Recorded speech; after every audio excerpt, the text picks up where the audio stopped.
పట్టా పగలు బారుకు తీసుకొచ్చావు, పెగుల మీద పెగ్గులు పటాపటా లాగిస్తున్నావు. ఏమిటో నీ ప్రాబ్లం? బాధ. బాధ ఎందుకురా? ఉద్యోగం లేని మగాడంటే ఇంట్లో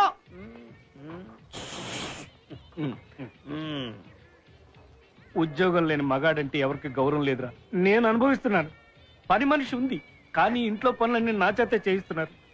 ఆఫ్టర్ ఆల్ 1000 రూపాయల కోసం నా చేత అంట్లు తోమించిందిరా మా ఆవిడ. మీ ఆవిడైతే అలా చేస్తా? చెయ్యదురా, చెయ్యదు. మా ఆవిడ నా చేత అంట్లు తోమించింది. ఈ బాధ నేను ఎవరితో చెప్పుకోగలను? బాధపడకరా, ప్రతి దానికి ఒక సొల్యూషన్ ఉంటుంది.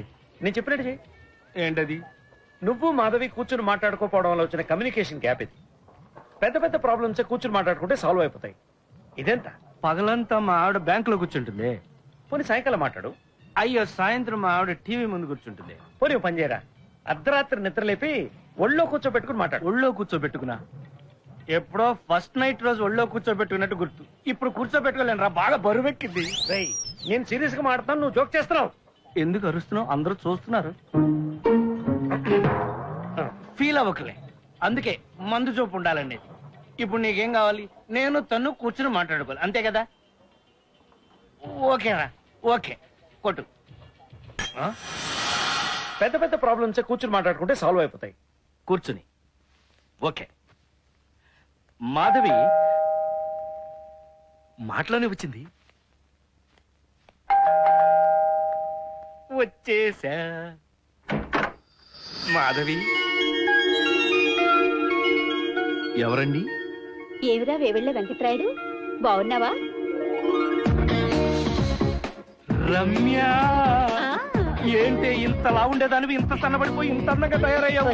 నువ్వేం మారలేదురా, అవే ఎక్స్ట్రాలు కదా.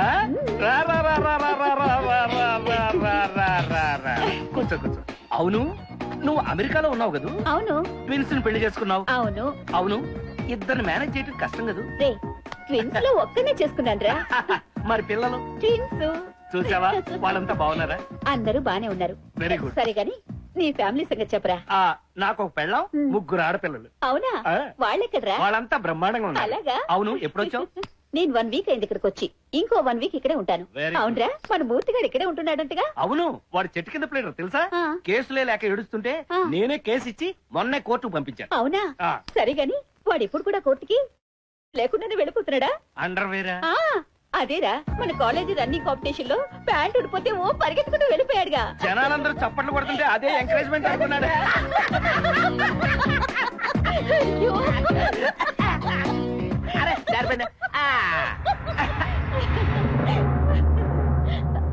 వేసుకో. తను మా క్లాస్మేట్. యాక్చువల్ గా మా ఆఫీస్ నుంచి వస్తుంది కదా, అందుకని టెన్షన్ లో ఉందన్నమాట. నువ్వేమనుకోకే. ఆఫీస్ టెన్షన్ కాదురా, బయట టెన్షన్.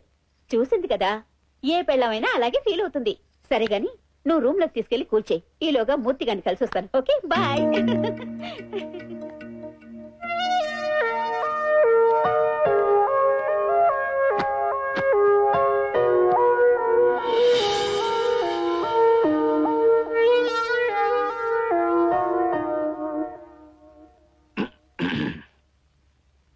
తను రమ్య అని నా క్లాస్మేట్.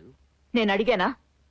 యాక్చువల్లీ నీకు పరిచయం చేద్దాం అనుకున్నాను, కానీ నువ్వే. అలాంటి పరిచయం నాకు అక్కర్లేదు. తప్పుగా అనుకోకు, బయట జారితే. అప్పుడు టీవీలో చూశాను, ఇప్పుడు లైవ్ లో చూశాను. చూసాం సరే, అసలు ఏం జరిగిందో చెప్పాలి కదా. వినాల్సిన అవసరం నాకు లేదు. వినకపోతే ఏం జరిగిందో ఎలా తెలుస్తుంది? తెలుసుకోవాల్సిన అవసరం నాకు లేదు.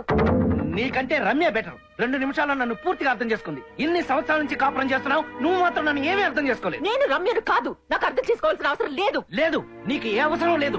ఏ అవసరం లేదు. నాలాంటి వాడితో కాపురం చేయాల్సిన అవసరం అంతకంటే లేదు. వెళ్ళు, ఈ ఇల్లు వదిలిపెట్టి వెంటనే ఖాళీ చేసి వెళ్ళు. ఏంటి? నేను ఇల్లు వదిలి వెళ్ళాలా? తప్పుకోండి. ఇది నా ఇల్లు, నా పేరు మీద ఉంది.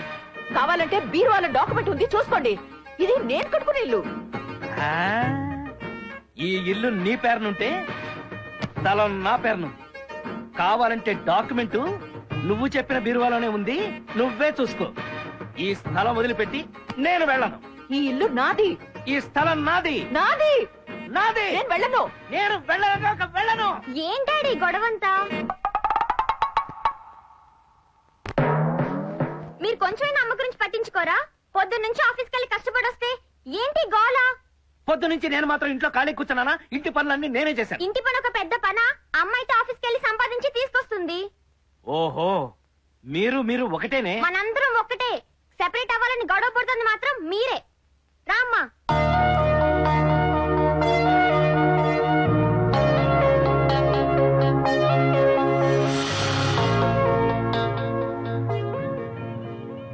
ఇప్పుడు నాకు ఒక విషయం అర్థమైందిరా.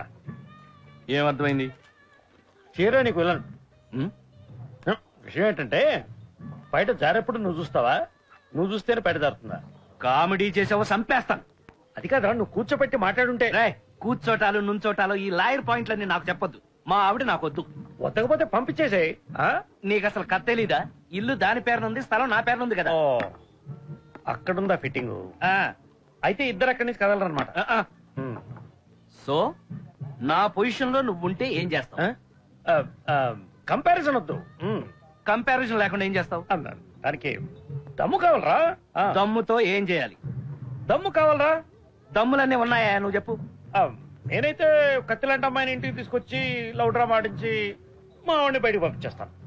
అలా చేస్తే మా ఆవిడ చెప్పించి కొడుతుందేమో. కొట్టదు, కాళ్ల మీద పడుతుంది. అయితే అలాంటి అమ్మాయి దొరుకుతుందా? మార్కెట్ లో కుప్పలు తెప్పలు. అయితే అలాంటి దాన్ని అరేంజ్ చెయ్యి. ఏంటి? కత్తి లాంటి అమ్మాయి కాదురా, సొర కత్తి లాంటి అమ్మాయిని అరేంజ్ చెయ్యి. నేను రెచ్చిపోతా. రే, పుచ్చిపోతావరా? నేనేదో మాట వరుసకన్నానరా.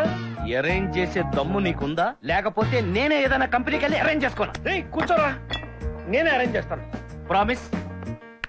ఇంకేం కావాలి సార్? కత్తి లాంటి అమ్మాయి.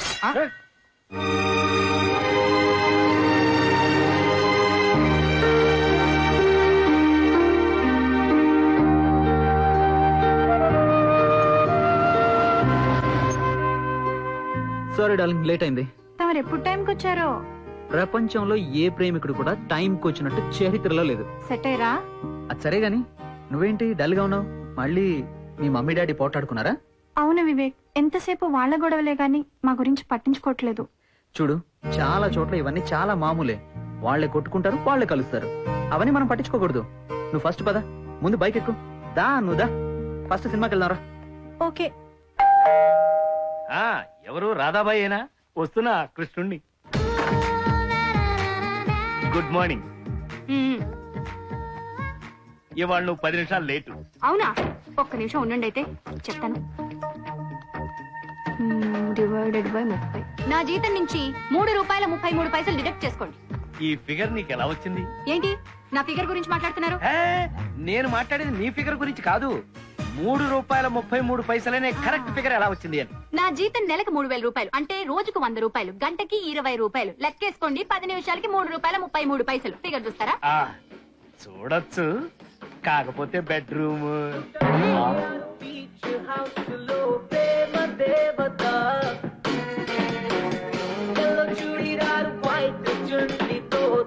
అది ఫిగర్ అంటే.